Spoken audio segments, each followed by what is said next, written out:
Good afternoon, all of you.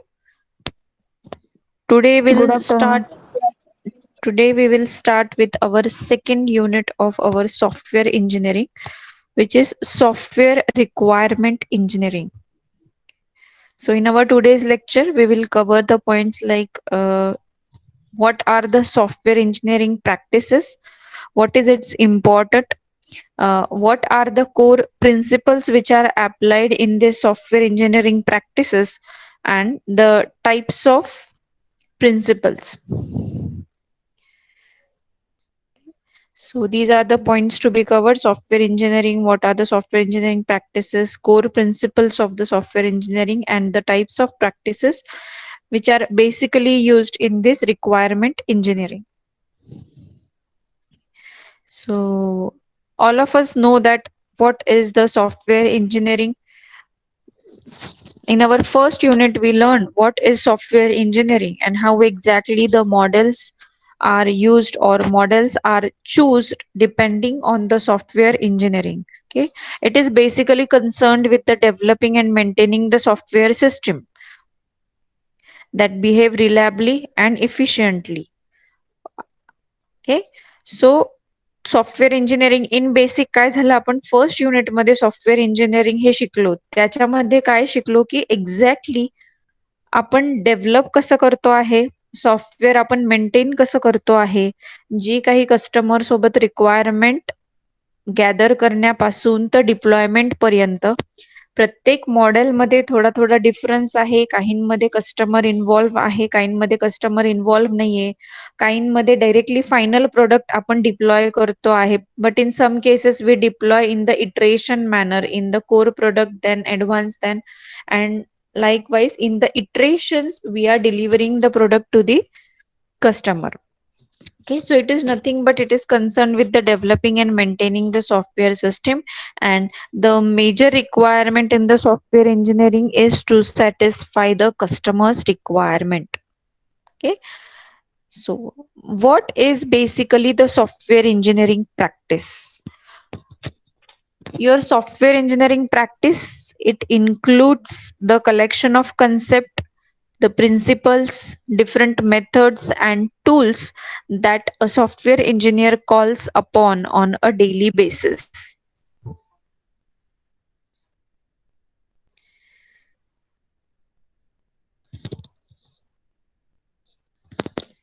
Okay.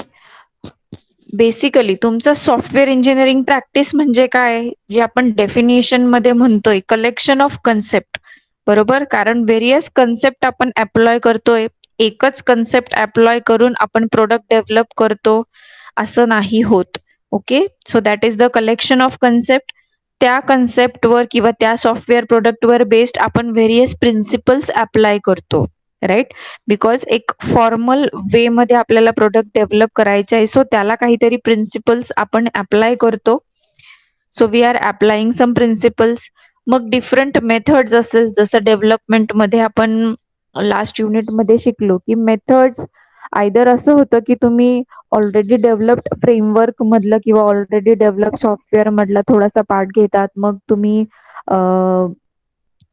Depending on कुठला इटरेशनला कुठली method apply होते proper मग त्याच्यावर बेस्ड तुम्ही मेथड चूज करतात आणि मग आहे की डिफरंट टूल्स जे काही अवेलेबल आहे प्रत्येक गोष्ट तुम्ही मॅन्युअली नाही करत बसणार किंवा प्रत्येक गोष्ट ही डेव्हलप नाही करत बसणार सॉफ्टवेअर इंजिनिअरिंगचे काही टूल्स अवेलेबल आहे सो सॉफ्टवेअर इंजिनिअरिंग प्रॅक्टिसमध्ये ह्या सगळ्या गोष्टी होतात की तुमची कन्सेप्ट आली मेथड्स आले मग व्हेरियस प्रिन्सिपल्स आले मग सॉफ्टवेअर इंजिनिअरिंग मध्ये टूल्स कुठलेत ओके हे सगळं काय होतं तुमचं सॉफ्टवेअर इंजिनिअरिंग प्रॅक्टिसेस मध्ये कन्सिडर होतं so second point is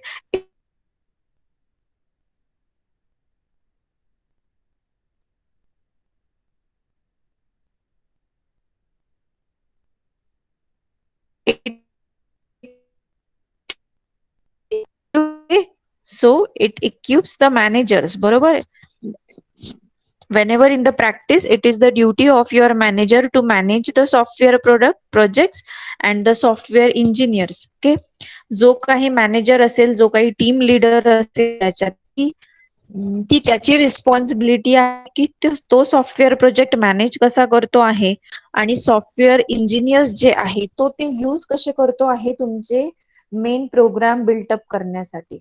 okay. And the third point is it provides the necessary technical and management how to getting the job done. Okay. Software engineering practices मध्ये काय होतं की जे काही तुम्हाला technical knowledge required आहे, जी काही प्रोजेक्ट ती कम्प्लीट करण्यासाठी जी काही मॅनेजमेंट रिक्वायर्ड आहे, हे सगळं कशात होतं तुमचं इंजिनिअरिंग प्रॅक्टिसेस मध्ये होतं. मग ती मॅनेजरची रिस्पॉन्सिबिलिटी असेल किंवा टीम लीडरची असेल, ओके, ती त्यांची रिस्पॉन्सिबिलिटी की ते टेक्निकल स्टाफ मॅनेज कसा करताय, जी काही इतर शेड्युलिंग आहे तुमच्या प्रोजेक्टमध्ये scheduling, it is the very important task to schedule it properly so that you will come to know that how we are or when we are deploying that project to the customer, because after deploying it is not that your work is done. Okay. After deploying you have to take the feedback from the customer, you have to work on that feedback, and when the customer will be satisfied, then only in that case we will say that your software is actually completed. बरोबर. फक्त असं झालं की तुम्ही सगळं केलं, communication, planning, modelling, आणि मग तुम्ही डिप्लॉय केला किंवा कस्टमरला प्रोजेक्ट सबमिट केला, तिथेच तुमचं काम थांबत नाही. In software engineering, in spite of that, building the software, maintaining that software is a very important task. Okay. So these are the basic software engineering practices. Next is some are the essence of the practices. Hello, That ma'am. is, yes, Ma'am, साक्षीला allow करा ना.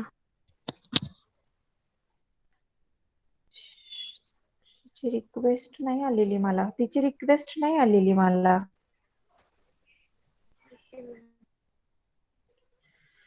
Okay, so what we are discussing about essence or the nature of the practice. आता ही जी काही practice चालवणार आहे, म्हणजे जो manager चालवेल की तो टेक्निकल स्टाफ कसा करेल, तो मॅनेजमेंट कसं करेल, हे कसं करेल, मग that has some nature.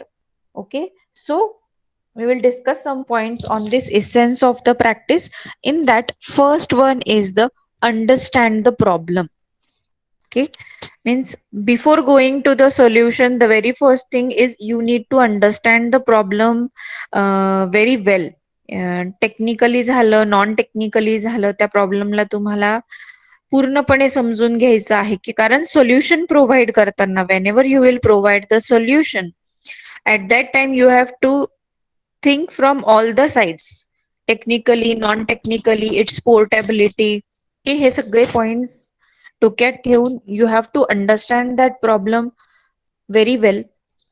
Now, the first point is who has a stake in the solution to the problem. In short, who is the stakeholder? Okay. Then, what are the unknowns and what are required to properly solve the problem? Okay. तुम्हाला जर आता problem solve करायचा असेल, जे काही तुमच्याकडे माहिती आहे, जे काही अननोन आहे, मग तुमचा डेटा असेल, मग त्याचे फंक्शन असेल किंवा त्याचं बिहेवियर असेल, हे सगळे पॉइंट्स जे आहे, okay, you need to cover that. Okay, what are the unknown means your data, function, features to solve the problem.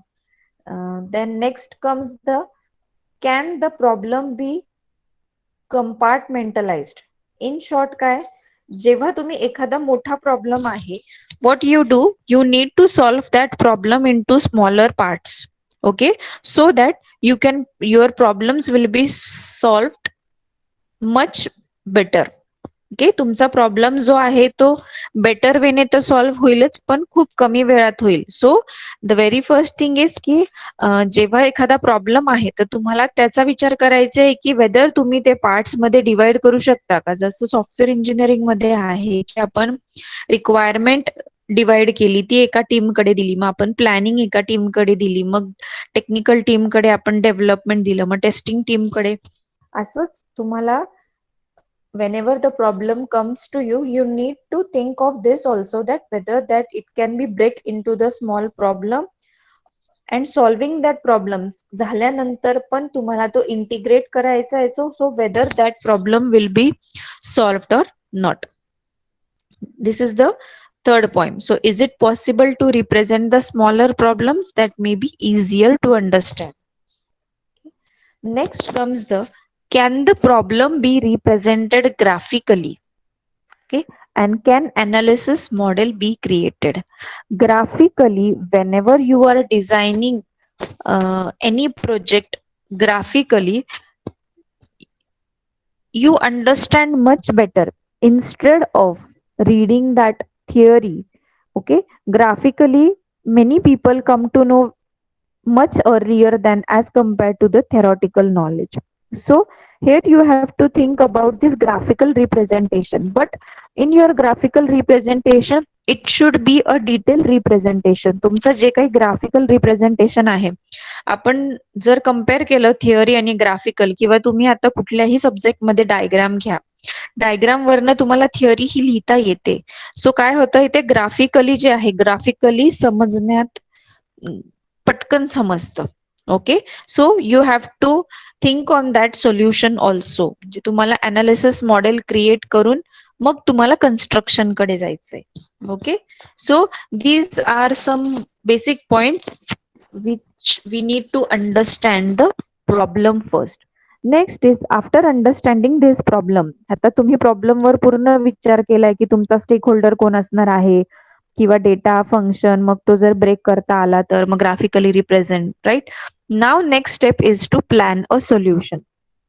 Okay, have you seen similar problems like this before? Okay, पहिले, कारण जर आपल्याला similar problem occur झालेला असेल तर त्याचं solution जे आहे हे आपल्याला पटकन माहिती असतं, right. whenever we solve many kinds of problem, at that time we know, means we become familiar to that if this problem arise, what is the solution. हा जर प्रॉब्लेम आला तर त्याला सोल्युशन, तो प्रॉब्लेम आला तर त्याचं सोल्युशन. हे कधी होतं, जेव्हा तुम्ही खूप त्याच्यावर वर्क करतात, right. So very first thing is similar problem like this before. Okay, has a similar problem been solved? Yes, this is the main thing, that when the same problem occurred in your previous stage, have you solved that problem? This is the very important thing. Okay, if you have solved that, what is the solution, and if not, why you did not solve. Okay, हाच problem जर कधी कधी काय होतं की तो जर problem आला तर जर त्याला पॉसिबल ऑप्शन्स असेल तर आपण ती स्टेप स्किप करतो, बरोबर. कारण तो प्रॉब्लेम आपल्याला असं वाटतं की तो सॉल्व्ह होणारच नाहीये, पण आपण तो सॉल्व्ह, जेव्हा एकच ऑप्शन असतं आपल्या प्रॉब्लेमला, तेव्हा आपण तो प्रॉब्लेम सॉल्व्ह करतोच. पण हे एक प्लॅनिंग मध्ये आहे की तेव्हा जो प्रॉब्लेम ऑकर झाला त्याला तुम्ही सॉल्व्ह केलं का नाही केलं. मग जर तुम्ही सॉल्व्ह केलेलं असेल तर त्याला सोल्युशन काय आहे. Are the elements of the solution reusable, म्हणजे तोच सोल्युशन आपण इथे रियूज करू शकतो का. Okay, that you need to think about. Next is, can sub problems be defined and are solutions available for the sub problems? Okay, तुमचे जे काही आपण फर्स्ट ह्याच्यात म्हटलं की आपण त्याला कंपार्टमेंटलाइज करतोय, त्याला सब प्रॉब्लेम्स मध्ये. So can this sub problems be defined, ते डिफाईन होऊ शकतं का, ते सॉल्व्ह होऊ शकते का, त्याला काही सोल्युशन आहे का. ह्या सगळ्या गोष्टी ज्या आहे या कशामध्ये येतात, प्लॅनिंग मध्ये. Okay, next comes the carry out the plan. Okay, then here comes your constructions and the code generation. Does the solution conform to the plan, and is the source code traceable back to the design? आता हे solution जे आहे, whether, means you also don't know until and unless you examine that. जोपर्यंत तुम्ही taste करत नाही तोपर्यंत तुम्हाला पण माहिती. पण या स्टेजला तुम्हाला प्लॅन जो काही तुम्ही, किंवा जे काही सोल्युशन आपण सेकंड स्टेप मध्ये कॅरी आउट केले, you need to be confirm on that solution. Okay, and is each component of the solution is correct, जे प्रत्येक जो काही कंपोनंट आहे त्याचं सोल्युशन हे प्रॉपर आहेच का. कारण तो त्या केसमध्ये जरी सोल्युशन असला तरी या केसमध्ये तो सोल्युशन असेल असं नाही. So you need to think on that is each component of the solution correct, and has the design and code been reviewed or better. Then next comes the examine the results for accuracy. मग येतं तुमचं testing and the quality assurance. So, is it possible to test each component of the solution? Has a reasonable testing strategy been implemented? म्हणजे हे काही सगळं टेस्टिंगचा part आलं. तो कशामध्ये आला? ह्या सगळं examine the result for accuracy मध्ये आला. की जो काही सोल्युशन तुम्ही प्रोड्यूस केलाय, does the solution produce the result that confirms to the data function and behaviour. जे काही आउटपुट तुम्हाला रिक्वायर्ड आहे, तर हे सोल्युशन जे आहे ते आउटपुट ॲज एक्सपेक्टेड आहे की नाही, you have to test here. मग त्याच्यामध्ये तुमचं जे काही डेटा अनालिसिस आहे, जे काही तुमचं फंक्शन असेल आणि ज्या काही तुमचं सॉफ्टवेअरचं जे काही बिहेवियर असेल, ते ॲज पर द रिक्वायरमेंट आहे की नाही, that you need to check. And has the software been validated against all the stakeholders' requirement? The very important thing is the requirement of the stakeholders. To fulfill their requirement is an important task. So these all things you have to examine this, and then you will come to know whether your software is accurate or not. Next is, now these things we learn, these are the nature of practices. म्हणजे basic सगळ्या प्रॉब्लेम्सचं हे काय आहे, हे कुठल्या पण सॉफ्टवेअरला हे points जे आहे ते आपल्याला डिस्कस करायचे. Okay, so these are applied on each and every software. These are the basics nature of this practices. Now let's see that what are the core principles of the software engineering. जे काही core principles ज्याच्यावर based आपण आपलं software design करतो किंवा discuss करतो, तर ते मेन प्रिन्सिपल्स काय आहे. Okay, remember the reason that the software exists. Okay, so the software should provide the value to its user and satisfy the requirement. Okay, सगळ्यात महत्वाची गोष्ट म्हणजे हे सॉफ्टवेअर जे डेव्हलप करतो आहे त्याचा यूज आहे का आणि ते का एक्झिस्ट होतंय. प्रत्येक सॉफ्टवेअरला काहीतरी रिझन असेल. म्हणजे मी एखाद्या क्लोथिंगसाठी बनवलं, मी ऑनलाईन शॉपिंगसाठी बनवलं, मी फूड डिलिव्हरीसाठी बनवलं. सो ते रिझन आपल्याला समजून घ्यायचंय. That reason you have to remember that why we are developing this software आणि हे सॉफ्टवेअर एक्झिस्ट का होतंय. हे काय झालं, हा बेसिक प्रिन्सिपल झाला, core principle. Next is keep it simple. तुमच्या जे काही डिझाईन असेल, तुमचं जे काही इम्प्लिमेंटेशन असेल, ते मॅक्सिमम पॉसिबल तेवढं सिम्पल ठेवायचं आहे. Because whenever you are developing any software, you need to think about the customer which is going to use that software. तुमचं किंवा कस्टमर म्हणण्यापेक्षा असं आहे की तुमचं सॉफ्टवेअर इतकं सिम्पल पाहिजे की जो कोणी यूज करेल त्याला तो डिफिकल्ट नाही झाला पाहिजे. जे काही नेव्हिगेशन्स असतील, जे काही ऍपचं तुमचं जे काही सॉफ्टवेअरचं यूज असेल, तर त्याच्यामध्ये त्याला डिफिकल्टी नको यायला. त्याच्यामुळे त्याला त्याचं जे एक्झिक्युशन आहे ते तुम्हाला जास्तीत जास्त सिम्पल ठेवायचं आहे, जेणेकरून तुमचं सॉफ्टवेअर हे मॅक्सिमम लोक यूज करतील आणि त्यांच्यापर्यंत पोहोचेल. Okay, next is maintain the vision of the project. A clear vision is essential to the project success. तुमच्या प्रोजेक्टचं जे काही विजन आहे, बरोबर, सगळ्यात महत्वाची गोष्ट असते त्या विजनची. Okay, a clear vision is essential. ते विजन जे आहे हे जोपर्यंत क्लिअर होत नाही तोपर्यंत तुमचं म्हणजे तुम्ही ते विजन जोपर्यंत डिसाइड करत नाही तोपर्यंत तुमचा प्रोजेक्ट सक्सेस होईल की नाही, you can't be sure about that. Okay, next is that others will consume what you produce. Always specify, design and implement knowing that someone else will later have to understand and modify what you did.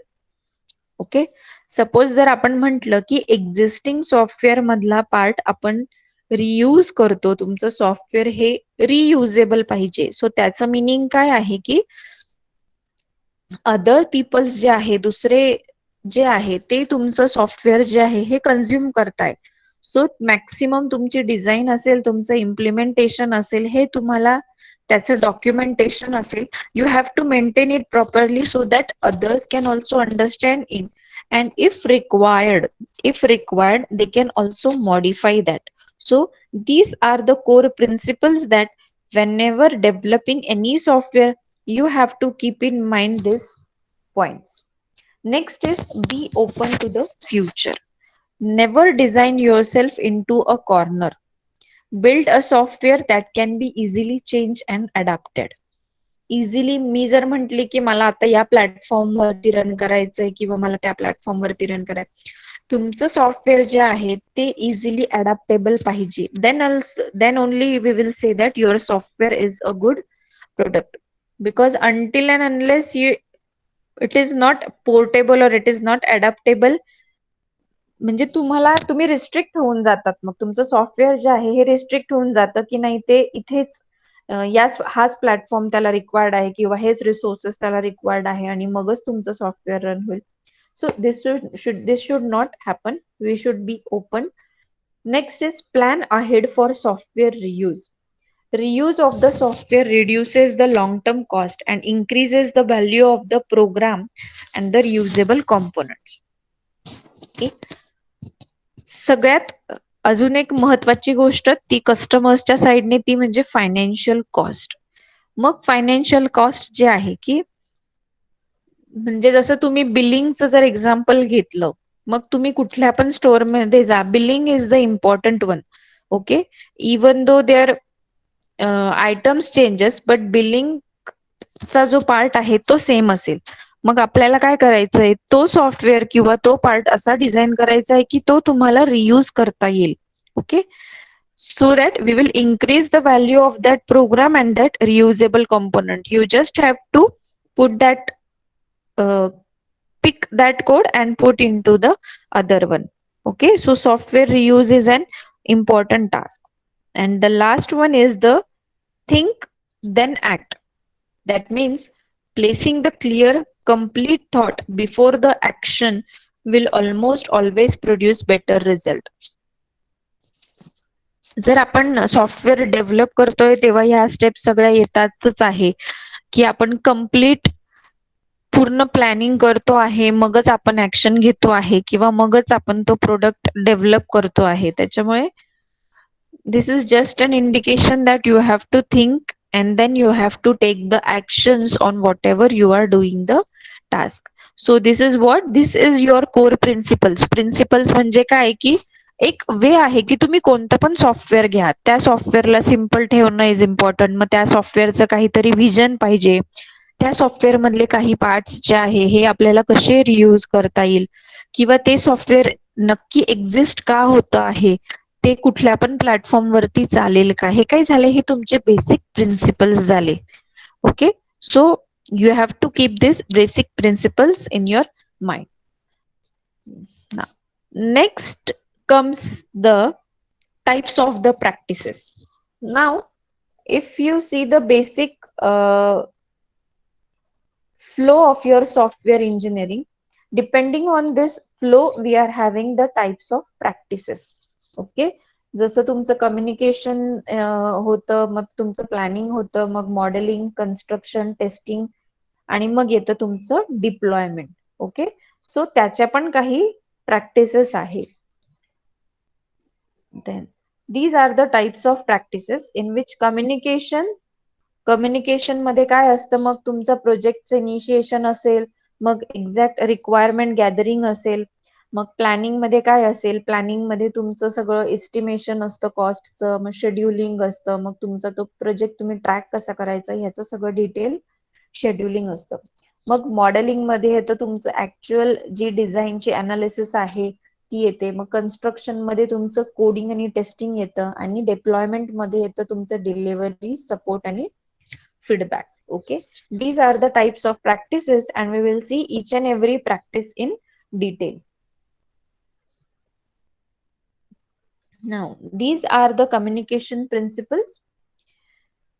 Now these principles, these are really very easy to understand. म्हणजे जर तुम्ही software engineer आहात आणि तुम्ही software जर develop करायचं आहे तुम्हाला, तर बेसिक गोष्टी काय आहे याच्यामध्ये खूप टेक्निकल टर्म्स आहे असं नाही, ह्या प्रॅक्टिसेस मध्ये खूप टेक्निकल टर्म आहे असं नाही.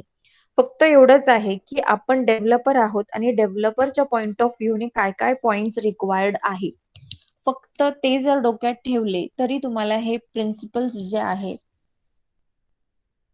म्हणजे ते पॉइंट्स जे आहे ते पटकन तुम्ही ग्रास्प कराल. फक्त only that you have to think from the mind of your developer.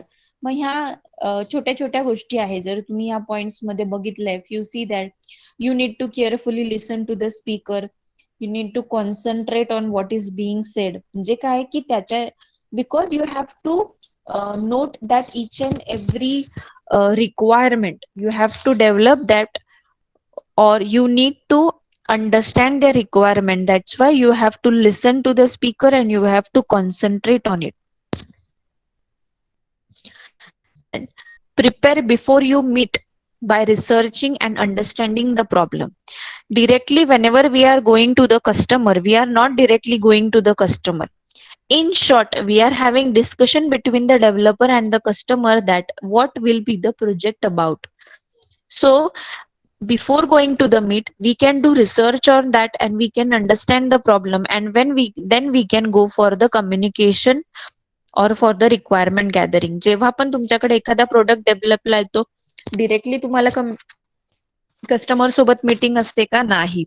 Initially they give an hint that what will be the project about, so that you can research on that or you can understand the problem. बरोबर. जर मी तुम्हाला एखादा topic दिला तर मी अगोदर तो topic देईल, मग तुम्ही इन्फॉर्मेशन कलेक्ट कराल आणि मग माझ्यापर्यंत पोहोचवाल. बरोबर. मग तो जो टाइम स्पॅन आहे की तो मी टॉपिक तुम्हाला असाइन करणं आणि तुम्ही ते बघणं आणि फायनलाइज करणं, सो त्याच्यामधला जो गॅप आहे त्यामध्ये तुम्हाला रिसर्च करायचा आहे. तुम्हाला तो टॉपिक काय आहे, you need to understand that properly and then only you can speak or you can gather the requirement exactly. Okay, so someone should facilitate the meeting and have an agenda. बरोबर.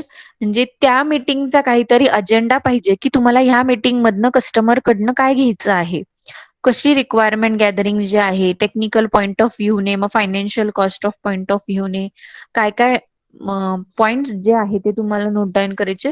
So it should have an clear agenda, so that your meeting should not, काय म्हणू आपण त्याला, meeting जी आहे ही तुमची waste नको जायला, की तुमचा टॉपिकच वेगळा आहे आणि तुम्ही बोलताच वेगळं. So it should have a proper agenda. Then face-to-face communication is the best, but also have a document or a presentation to focus the discussion. Right? You should have the documentation. तुमच्याकडे documentation proper पाहिजे, जेणेकरून तुम्ही त्याच्या requirements ज्या आहे किंवा जे communication gap जो आहे तो तुम्ही सॉल्व्ह करू शकाल with the help of the documentation. Then you have to take notes and document decision, strive for the collaboration and consensus, stay focused on the topic, modularize your discussion. If something is unclear, draw a picture. जे ह्या काय आहे, ह्या सगळ्या basic गोष्टी आहे की आपण नवीन एखाद्या कॉन्फरन्सला चाललेलो आहे, मग त्या कॉन्फरन्स मधलं काय काय नोट डाऊन करायचं, काय नाही, डिटेल डिस्कशन जे आहे, the developer they know that how they should gather the requirement from the customer, कुठल्या पद्धतीने आपल्याला इन्फॉर्मेशन मिळेल किंवा काय आहे. So you need to just focus on that. So move on to the next topic after you agree to something. If you cannot agree to something, if a feature or function is unclear and cannot be clarified at the moment, म्हणजे एकाच topic वर जर discuss करत बसलो आणि तो topic जर satisfy होत नाही, तर discussing on that topic is no point in that. So you have to move further to the discussion. Then negotiation is not a contest or a game. It works best when both the parties win. Okay, so these are some basic principles of the communication. Basic principles मध्ये काय आहे की communication मध्ये तुम्हाला काय required आहे आणि तुम्ही काय केलं पाहिजे. It is only स्टेटिंग that. Next is the planning. What should be the planning principles? First is the scope of the project. Then it depends on you whether you have to involve the customer in the planning activity. जर तुम्हाला कुठल्या गोष्टी plan करायचं आहे, मग ते schedule झालं, cost झालं, दुसरं टेस्टिंगचं शेड्यूल झालं, ह्याच्यामध्ये तुम्हाला इन्व्हॉल्व करायचं आहे की नाही. Okay, that is one principle. की इन्व्हॉल्व केलं तर जो काही सॉफ्टवेअरच्या रिक्वायरमेंट्स आहे त्या पटकन सॉल्व्ह होतात. कारण जे काही प्रॉब्लेम्स आहे आणि जी काही फायनान्शियल कॉस्टचं डिस्कशन आहे, जर आपण कस्टमरला इन्व्हॉल्व केलं तर ते प्रॉब्लेम्स जे आहे ते पटकन सॉल्व्ह होतात. Okay. Next is recognise that planning is iterative and things will change. Okay. That planning should have some cycle so that things will change. Then estimate based only on what you know. बरोबर आहे. जे आपल्याला माहिती आहे त्याच्यावरच आपण जे काही एस्टिमेशन आहे you are going to do and that only. Then consider the risk as you define the plan. Okay. आता जेव्हा आपण प्लॅन करतोय तेव्हाच तुमची रिस्क अनालाइज होते असं नाही. Because whenever basically you go on the testing phase, then you come to know the what is the risk and how it can be solved. So फक्त यामध्ये आपण प्लॅन करू शकतो की काय काय रिस्क आपल्या साईडने आहे. Be realistic on how much you can be done each day by each person and how well. जर मी म्हंटल की नाही मी एका दिवसातच सगळा प्रोजेक्ट डेव्हलप करेल, that is not the thing. Okay. So you need to be realistic that एका दिवसात तुम्ही जे टेक्निकली असेल काय असेल तुम्ही किती पार्ट कम्प्लीट करू शकतात. Next is adjust the granularity as you define the plan. You need to adjust this as per the plan only. Define how you intend to ensure the quality. Okay. जी quality आहे त्याची assurance तुम्ही कसं देणार ते किंवा तुम्ही ensure कसं करणार की how you are design or how you are define that quality of the product. Next is describe how you intend to accommodate the change. मग तुमचा चेंज जर रिक्वायर्ड आला तर त्याच्यासाठी तुमचा प्लॅन बी हा रेडी पाहिजे. आणि मग आहे track the plan frequently and make the adjustment as required. प्रत्येक वेळी तुमचा प्लॅन जो आहे तो चेक करणं गरजेचं आहे की whether that plan is working as per the schedule only. If not how you are going to adjust. जर तुमचा प्लॅन त्याच्यानुसार झाला नाही तर तुम्ही कसं ऍडजस्ट करणार. चेंज जे आहे सो त्या केसमध्ये पण you should also have the plan B or how you will adjust that schedule. Okay, these are the planning principles. Next is the modeling practice. So modeling practice is that the information domain of a problem, the data that flows in and out of a system must be represented, it must be understood. जी काही information असेल तुमच्या डोमेनची, जी काही problem असतील तुमच्या डोमेनचे, हे clearly आपल्याला represent करता आला पाहिजे. Next is the function that the software performs must be defined. The behaviour of the software must be represented. हे सगळे आता तुमच्या अनालिसिसच्या साईडने की तुमचं इन्फॉर्मेशन कलेक्शन झालं, फंक्शन आहे, ऍक्च्युअली बिहेवियर कसं असणार आहे, मग अनालिसिस तुम्ही कसं कसं करणार आहे.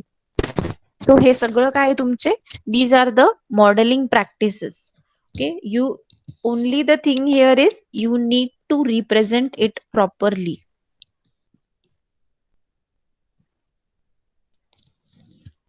म्हणजे जी काही इन्फॉर्मेशन तुम्ही कलेक्ट केली आहे ती आता इम्प्लिमेंटेशनच्या व्ह्यूने कशी, how you can forward that or how you can go towards that implementation, that you have to do in the modeling.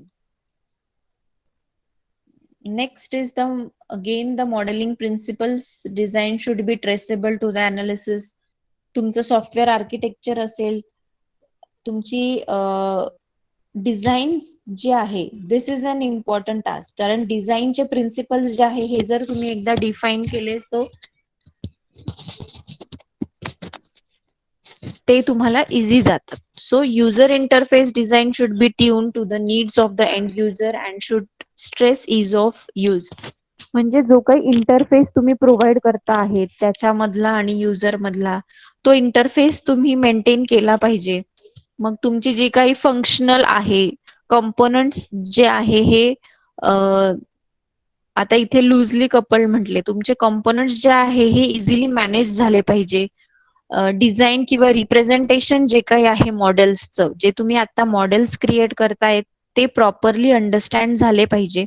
and your design, it should be developed iteratively. With each iteration the designer should strive for the greater simplicity. म्हणजे प्रत्येक iteration मध्ये आपण जर suppose आपण जर incremental process बघितलं की प्रत्येक इटरेशन मध्ये काय होतंय, जरी पहिल्या इटरेशन मध्ये आपल्याला प्रॉपर ओके, जरी पहिल्या in your first iteration you don't have to submit that complete product, right? You have to submit your core product. म्हणजे इन्क्रिमेंटल प्रोसेस मध्ये जर तुम्ही बघितलं तर first step is not every time that you have to submit that complete project. तुम्हाला complete project हा submit करावा लागतो असं नाही, पण कोर प्रोडक्ट जो आहे, जो काही पार्ट, जो काही फर्स्ट इटरेशन मध्ये तुम्ही कम्प्लीट करता आहे, that you have to submit it. Okay, so iteratively जो आहे तुम्हाला तो किती सिम्पलर करता येईल, you need to focus and on that. Okay, so this is about the modelling. Next is the construction, that understand the problem you are trying to solve. Now you are in the construction phase, so here you come to know that what is your problem and you can easily solve that. You can take major steps to solve that problem. Understand the basic design principles and concept. आता basic design आणि principle जरी एकदम advance नाही, पण basic principles whenever you are developing, you need to keep in mind that तुमचे जे basic principles जे आहे, बेसिक कन्सेप्ट जी आहे ती काय आहे. नंतर मग येतं की programming language. Okay, you have to select the programming environment that will be easier for you. कारण तुम्ही जर म्हटलं की नाही मला पायथॉन मध्ये डेव्हलप करायचं आहे and you don't know about Python, so it will be better that you develop into a C language. So that programming environment that matters a lot, because you have to develop.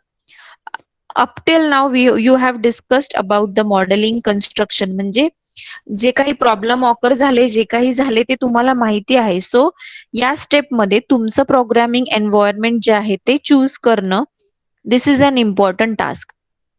Okay, because using this programming environment you have to fulfill all the needs of the customer. Next comes again the constructions when coding begins. Okay, coding actually begins. Constrain your algorithm by following the structured programming practices. Once you construct the algorithm, it will be easy for you to develop the string. Select the data structures that will meet the needs of the design. You need to understand तुमचं software architecture काय आहे किंवा interfaces तुम्ही काय provide करताय. Conditional logic as simple, मग nested loop असेल. हे काय झालं, कन्स्ट्रक्शन प्रॅक्टिस मध्ये दोन टाइप्स आहे. First we have seen that before the coding you have to understand the problem, principles and the programming environment. Okay, now once here you choose the programming environment, एकदा तुम्ही construction phase मध्ये की तुम्ही कुठल्या platform वरती work करणार आहे ते जर चूज केलं, मग त्याच्यानंतर येतं तुमचं कोडिंग सुरू झाल्यानंतर. Then after once you coding begins, then these are all the technical terms which you are going to follow. That is your algorithm, your data structures, what is the software architecture, your conditional logic, nested loops, variable names. Okay, हे काय झालं, हे आता तुमचं technical term झालं की तुमचा जो काही व्हिज्युअल लेआउट आहे.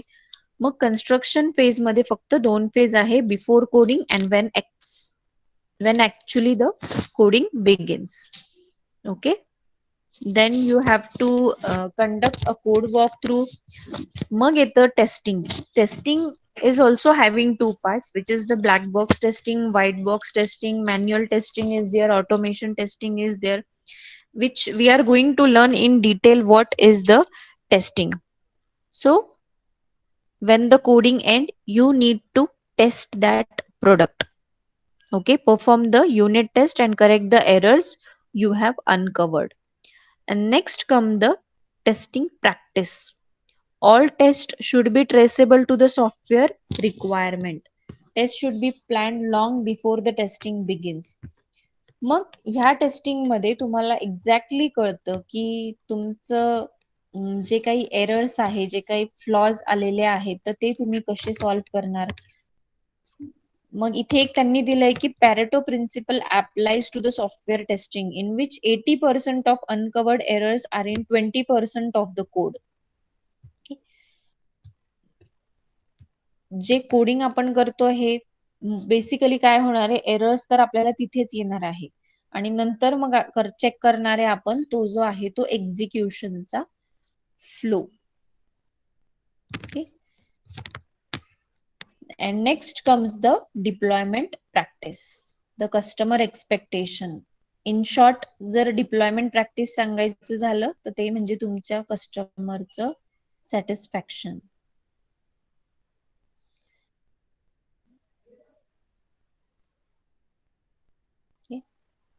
Be careful not to promise too much or to mislead the user. Okay. जे एक्सपेक्टेशन्स नाही दाखवून द्यायचे, कारण तुम्ही जर म्हणतो की नाही हे फंक्शन हे फंक्शन हे फंक्शन मला ऍड करता येईल, हे ऍड करता येईल, हे ऍड करता येईल, so you don't need to promise them. First, you have to carefully understand the technical term also. म्हणजे तुम्हाला ते टेक्निकली समजून घ्यायचं आहे. नाही तुम्ही कस्टमरला खूप काही प्रॉमिस करून ठेवायचं आणि नंतर जर ते फुलफिल नाही झालं तर काय. So this may lead to the mislead the user. So a complete delivery package should be assembled and test. Appropriate instruction material must be provided. आता जर तुम्ही टेक्निकली तुमचं सॉफ्टवेअर डेव्हलप केलेलं आहे तर इन्स्ट्रक्शनल मटेरियल इन शॉर्ट काय येईल, that is your documentation. How you provide the documentation, तुम्ही त्याचं डॉक्युमेंटेशन कसं प्रोव्हाइड करताय ते पण मॅटर होतं. Because end user, every time your end user is not a very technically sound person, that you have to keep in mind that your software should be developed in this way that anyone can use that. Okay, so these are your software engineering practices, the types of practices.